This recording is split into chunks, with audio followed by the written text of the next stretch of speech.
Picture this moment with me. It's a crisp February morning in 1984, and you're awakened not by an alarm clock, but by the familiar scrape of the snowplow grinding down your suburban street. You pad to the window in your flannel pajamas and pull back those heavy curtains to reveal a world transformed overnight. 2 feet of pristine snow has blanketed everything in sight. The silence is profound, almost sacred. Your breath creates small clouds against the cold glass as you take in this winter wonderland that stretches as far as you can see. Downstairs, the familiar sounds of morning are already underway. The coffee maker gurgles to life, filling the kitchen with that rich aroma that means home. Your mother moves quietly around the kitchen, the radio tuned to the local morning show, where familiar voices provide the soundtrack to another Canadian day. Outside, the thermometer reads minus 23 Celsius, but inside this cocoon of warmth and routine, everything feels exactly as it should be.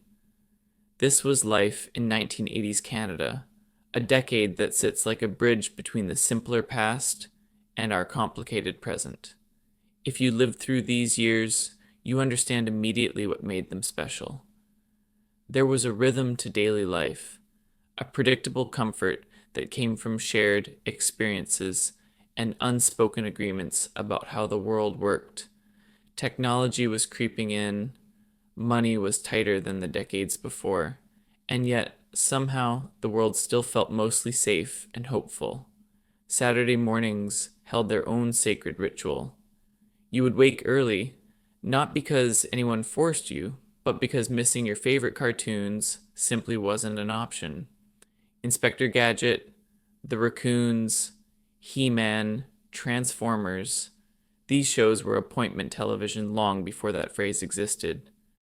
You'd pour yourself a generous bowl of Sugar Crisp or Lucky Charms, cereal so loaded with sugar they'd be considered health hazards today, and plant yourself cross-legged on the living room carpet just 2 feet from the television screen.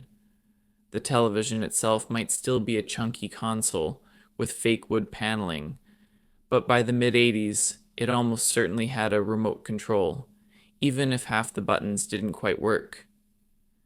Cable TV had arrived in most cities and suburbs, and suddenly there were more channels than you could keep track of. When the picture got fuzzy, someone still had to get up and adjust those rabbit ear antennas, while the rest of the family shouted directions from the couch. Better, worse, a little to the left, hold it right there. There was no streaming, no pausing, no watch it later. You watched what was on when it was on, and somehow that limitation made television feel more precious, more communal. One neighbor still remembers racing home from a friend's house every afternoon because the littlest hobo started at 4:30 sharp, and missing even the opening notes of that haunting theme song felt like a genuine tragedy. Another remembers that feeling on Sunday night when The Wonderful World of Disney came on, that weekly movie that told you the weekend was ending, but still gave you one last piece of magic before school on Monday. These little rituals stitch the week together in ways that still echo in memory. But if Saturday morning cartoons were important, Saturday night was sacred. Hockey night in Canada wasn't just a television program. It was a national ritual that united the entire country. Whether you lived in Vancouver or Halifax, St. John's or Yellowknife, at 8 o'clock, every television in every home turned to the same channel. Your father would settle into his favorite chair, your mother might fold laundry on the couch, or knit what would eventually become someone's Christmas sweater, and your brothers would sprawl on the floor arguing about whether the Oilers or the Canadians were superior, which really meant debating whether Wayne Gretzky was the greatest hockey player who ever lived. Between periods, someone would make popcorn. Maybe by the late 80s it came from a microwave bag, but many families still did it the old-fashioned way, standing at the stove, shaking a heavy pot back and forth over the burner, listening for the pops to slow down, trying not to let it burn. The smell would fill the entire house. That perfect combination of butter and salt with just a hint of that slightly burnt edge that meant you'd waited 10 seconds too long. This wasn't background noise you half watched while scrolling your phone. This was an event. Here's something that might sound impossible to younger generations. During the game, entire neighborhoods would fall quiet. Every single house was tuned to the same broadcast.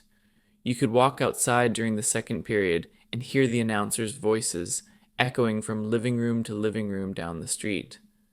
When Canada scored, you'd hear spontaneous cheers erupt from every direction at once, as if the whole neighborhood was one giant family room celebrating together. After the game ended, something magical would happen. Despite the late hour and the freezing temperature, kids would bundle up and pour onto the street for impromptu games of road hockey under the streetlights. Tennis balls replaced pucks because pucks would slide too far on the ice and snow. Someone's garage door became the net, and someone's father was always eventually yelling from a window to keep the noise down. Nobody wanted to play goalie because it meant getting pelted with frozen tennis balls while wearing your winter coat as the only padding. Earlier in the day, long Saturday afternoons defined childhood freedom in the 80s. After breakfast and cartoons, your mother might hand you a couple of dollars or just a stern reminder about your chores and send you outside with a simple instruction. Go play. This wasn't go play for 30 minutes and then come back. There were no scheduled play dates, no group chats, no constant check-ins. This was leave after lunch and don't come home until dinner. The only real rule was to be back when the streetlights came on. If you were lucky enough to live near a corner store, that change in your pocket meant something. You'd walk there with your friends, boots crunching on snow, or sneakers slapping hot pavement, and the bell above the door would announce your arrival with a cheerful jingle. You'd stand transfixed in front of the candy counter, faced with the most important financial decision of your week. Maybe penny candy still existed in small town shops. Maybe not. But you could definitely walk out with a little paper bag of treats and still have a coin or two left. The person behind the counter knew your family, knew your parents' names, knew if you were the kind of kid who could be trusted to run an errand without pocketing the change. These weren't just transactions. They were small acts of community. The owner would ask how school was going, warn you about the ice on the sidewalks, tell you they saw your mom at the store yesterday. When you left, that bell would jingle again as you stepped back into the cold or heat, clutching your paper bag like it contained genuine treasure. Then came the real adventure. You and your neighborhood friends would meet up at the park or the ravine or that empty lot 3 blocks over. In winter, you'd spend hours building snow forts that felt like genuine fortresses. The older kids often had massive constructions that had been under development for weeks, with walls 4 feet high and tunnels you could crawl through. If you showed up ready to work and weren't being annoying, you were welcome regardless of your age. One local resident still remembers taking his sled to the ravine near his neighborhood. He and his friends would hike all the way to the top, which seemed to take forever when you were 8 years old, then fly down these steep, winding paths that were barely wide enough for the sled. Sometimes you'd wipe out spectacularly. Sometimes you'd hit a tree. His friend broke his wrist doing exactly this once. But the very next weekend, everyone was back, because that's simply what you did. You fell, you got up, you tried again. Even as the decade went on, and news stories about kidnappings and stranger danger started appearing more often, especially in bigger cities, there were still countless neighborhoods where kids roamed freely from morning until the last light faded.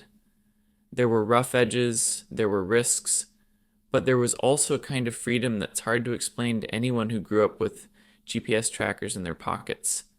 And then there was school, not just as a place you went because you had to, but as the social center of your teenage universe. A school day in 1980s Canada began with the sound of locker doors slamming and boots squeaking on linoleum. Hallways smelled like wet wool mittens, floor cleaner, and paper. You'd walk in wearing a parka and end up stuffing it into a locker already overflowing with textbooks, gym clothes, and that one crumpled note you never had the heart to throw away. Inside those lockers were bits of your private world. Band logos carefully cut out from magazines, photos from the mall photo booth, maybe a scribbled Rush or the Police on the inside of the door. If you were lucky, you had a Walkman. It was more than just a gadget, it was a lifeline. You'd tuck it into your jacket pocket, run the wire up your sleeve, and hope the teacher wouldn't notice when you quietly press play between classes.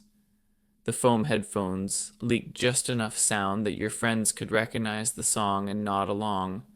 You swapped tapes in the hallway, copied albums, carefully curated mixtapes, half illegal dubs of songs taped off the radio during the Sunday night countdown. Classes were mostly chalkboards and overhead projectors, the squeak of chalk and the warm hum of machines that occasionally melted plastic transparencies. You took notes by hand in spiral-bound notebooks. If you wanted to send a message, you folded a piece of paper into a small, intricate triangle and passed it along a chain of friends who knew exactly when to look, exactly when to pretend they were reaching for a pencil. There was no group chat, no email, just the thrill of a handwritten note that might contain a joke, a secret, or an invitation to the school dance. At least once a year, everyone would gather for something that felt bigger than the school itself, the Terry Fox Run. You'd stand in the gym while teachers reminded you why you were running, what it meant, who Terry was, and what he had tried to do. Then the whole school would file out, kids in mismatched gym clothes, teachers in windbreakers, parents sometimes lining the route, and you'd jog or walk through the neighborhood, coins rattling into pledge envelopes. You might not have understood the full weight of it then, but you knew it mattered. You knew this was Canadian in a way that stuck with you. After school, life shifted into another gear. Maybe you walked home, backpack slung over one shoulder, stopping at the arcade in the strip mall, where the glow of screens lit up dark corners and quarters disappeared into machines that promised high scores and bragging rights. Maybe you headed for the food court in the big mall, meeting friends under a clock, or by a fountain everyone used as a landmark. Arcades, pizza shops, movie theaters, they were the places where your social life unfolded. One game, one slice, one ticket stub at a time. And then there were school dances, those awkward electric nights in the gym where colored lights bounced off glossy floors and the DJ inevitably played Bryan Adams, Rush, and whatever slow ballad was currently breaking hearts. You remember the courage it took to cross that vast empty space between groups of friends, the way your heart pounded when your crush said yes to a slow dance, the smell of hairspray in the air because this was the decade of big hair held in place by products that could probably withstand a hurricane. All of this happened in a world that still felt relatively low-tech. The center of your home communication system was that avocado green or harvest gold telephone hanging on the kitchen wall, its spiraling cord stretched so long it could reach into the dining room. If you wanted to talk to your friends, you called them. If the line was busy, you hung up and tried again 10 minutes later. There were rules about when the phone could ring. Not during dinner, not after 9, unless it was an emergency. If it did ring late, adults in the house would look at each other with a little knot of worry in their stomachs. Here's the beautiful part of that system.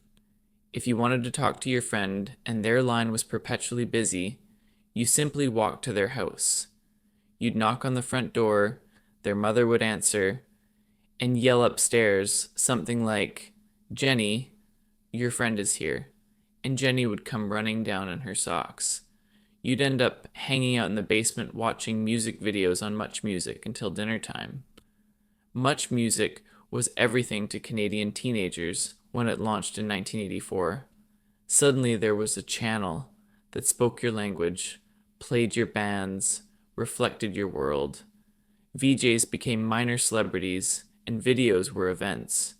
You'd wait all week to see the premiere of a new Corey Hart or Glass Tiger song. You'd watch Bryan Adams, Rush, Platinum Blonde, and the Tragically Hip, along with British and American acts that defined the era.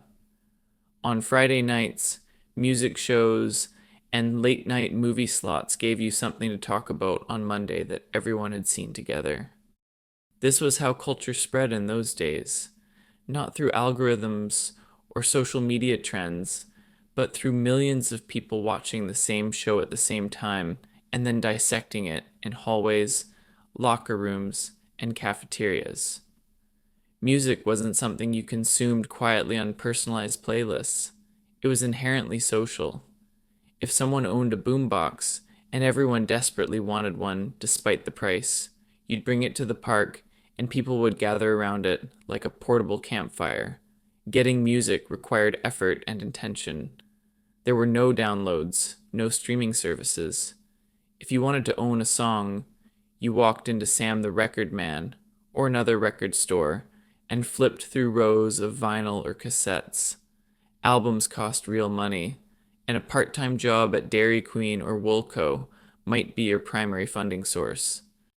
You became an expert at making mixtapes, pressing record at exactly the right moment when your favorite song came on the radio, cursing quietly when the DJ talked over the intro. Food in the 80s occupied its own distinct universe. Your mother shopped at Dominion or Loblaws or Safeway or Co-op, pushing a metal shopping cart with at least one squeaky wheel that announced her presence throughout the store. In some provinces, milk came in those peculiar plastic bags that you'd place in a pitcher before snipping the corner off. Americans find this practice hilarious, but if you grew up in Ontario or Quebec, this was simply how milk worked. Earlier decades had seen milkmen on most streets. By the 80s, they were already disappearing. But in some neighborhoods, you still woke to the clink of glass bottles on porch steps, a fading echo of an older rhythm. Bread came from the bakery section, meat from the butcher counter, where someone in a white apron would wrap your selection in crisp paper and write the price with a grease pencil. Everything felt more personal, more connected to actual human beings. Tim Hortons was still mostly about coffee, donuts, and cigarette smoke curling toward yellowed ceilings. You'd stop there on road trips, your father ordering coffee, while you chose between a Dutchie and a honey cruller, watching donuts flip in hot oil through a fogged-up window. Dinner was almost always prepared at home. Your mother made pot roast that had been cooking slowly all afternoon, shepherd's pie with real mashed potatoes, cabbage rolls, spaghetti with jarred sauce, chicken that emerged golden from the oven, fish sticks with frozen peas on Fridays. Eating out was a treat reserved for special occasions. Swiss Chalet, Red Lobster, or your local family restaurant meant someone had been promoted, a birthday was being celebrated, or relatives were visiting from out of town. Fast food existed, of course. McDonald's, Burger King, Harvey's, A&W drive-ins with frosted mugs, but a meal there still felt like something worth talking about, not just a default solution after a long day. Family road trips were adventures that required real commitment. Your family might drive a Pontiac Parisienne, a Chevrolet Caprice, a Ford LTD, or that famous Plymouth Reliant K-car. These were enormous vehicles with bench seats and no airbags, cars where kids sprawled in the back without car seats or screens, watching the world go by through big square windows. In winter, your father would go outside before sunrise to start the car and let it warm up, breath hanging in the air while the engine coughed awake. In summer, windows were rolled down, and warm air carried the smell of cut grass, asphalt, and distant barbecues. You'd drive to cottage country in Ontario, or to the Rockies out west, or all the way to New Brunswick or Nova Scotia to visit relatives. The dashboard held paper maps, not GPS screens. Arguments broke out over wrong turns, and everyone in the back seat knew the particular tone of voice their father used when he insisted he didn't need to stop and ask for directions. Time in the car stretched differently then. Half an hour felt like 3 hours, but the memory that remains is the sense of journey, of watching gas stations and motels and small towns pass by, feeling like the country went on forever. Expo 86 defined an entire year and showed something important about Canadian identity in that decade. If you were a Canadian in 1986, Expo wasn't just an event in Vancouver, it was a symbol that the country had stepped confidently into the future. People traveled from across the provinces to line up for pavilions, ride the SkyTrain past Canada Place and its white sails, and stare wide-eyed at technology that seemed impossibly advanced. For kids who walked through those gates, the world felt big and full of possibility. For parents who had lived through earlier, leaner times, there was pride in seeing Canada host the world. Underneath all of this daily detail sat the broader reality of the 1980s economy. It wasn't as uniformly easy as the boom years of the 60s. The early part of the decade brought a painful recession that hit many communities hard. Interest rates soared into the mid-teens and beyond. Families who had taken out mortgages at the wrong moment found themselves struggling. Factories in some towns closed and never reopened. Free trade debates and global shifts in manufacturing were already reshaping the working world in ways that would become much more obvious later. And yet, for many Canadians, there was still a sense that hard work could build a decent life. A single income job at CN Rail, the post office, a mill, a bank, a factory, or the public service could still support a family in a modest house with a backyard. University tuition, while not cheap, remained something a determined student could realistically cover with summer jobs and part-time work. People married younger. Many expected to stay with the same employer for decades and retire with a pension. There was anxiety, but there was also optimism. What people who lived through the 80s miss most isn't just the price of houses or the cost of a chocolate bar. They miss the texture of community life. The way people treated each other at hockey rinks and in grocery store lines. The way neighbors watched out for each other's kids and shoveled each other's driveways without keeping score. The way you could knock on a door and be invited in for coffee without anyone checking their calendar first. People were present in ways that seem remarkable now. When you spoke with someone, they looked directly at you and listened. Conversations happened without constant interruptions from electronic devices. Meals took place around tables rather than in front of screens. Children played without anyone documenting every moment. Life unfolded without the pressure to record, post, or perform it. Of course, the decade wasn't perfect. Nothing ever is. The Cold War hung over everything in the background, sometimes flaring into fear when movies like The Day After appeared on TV, or when teachers mentioned nuclear drills from earlier decades. The ozone layer and acid rain became real worries. Not everyone experienced the 80s as carefree, and not every community felt safe or welcoming. Inequality, discrimination, and injustice still existed, even if they were talked about less openly. But underneath all the complexity, there was a foundation of shared experience and social trust that held much of society together. When people say they miss the 80s, they're not just missing cassette tapes, video arcades, or Saturday morning cartoons. They're missing the feeling that life made a kind of fundamental sense. that you knew your place in your neighborhood and your neighborhood knew you, that the future, while uncertain, felt mostly like something to look forward to. The 1980s in Canada weren't simply a decade marked on calendars. They were a chapter of life when existence felt manageable, when neighbors often felt like extended family, when being bored meant inventing games or building something instead of scrolling endlessly through feeds. It was an era when being disconnected from electronics meant being truly free, when going outside was the default, not an accomplishment. Those years are gone, and the world has changed in ways nobody in that snowy February of 1984 could have imagined. But the memories remain vivid and powerful.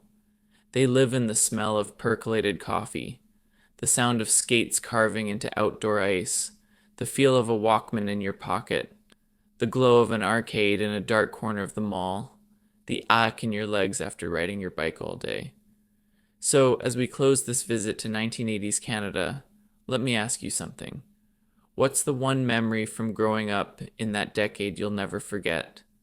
Maybe it's a school dance, a Terry Fox run, a Saturday morning cartoon, the first time you heard your favorite song on MuchMusic, or a winter road hockey game under the streetlights. Share it in the comments below. These stories matter. They remind us not just of where we've been, but of who we were when life moved at a different rhythm, and community felt like something you could touch, hear, and trust completely.